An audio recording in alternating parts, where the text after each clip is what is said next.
Hi there, junior scientists. Welcome back to Professor Sparks' lab. Today, we're diving into the world of delicious science. Have you ever wondered what happens when chocolate melts? Let's find out together. We're going to use something called a double boiler. First, fill the pot with water, but not too much. Then, place the glass bowl on top of the pot. See how it fits nicely without touching the water? This is called indirect heating.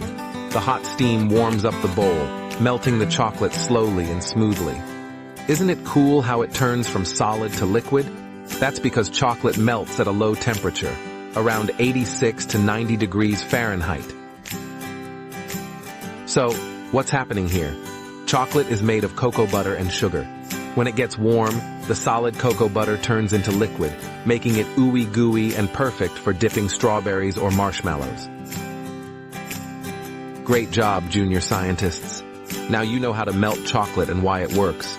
Science makes everything more fun, and tasty too.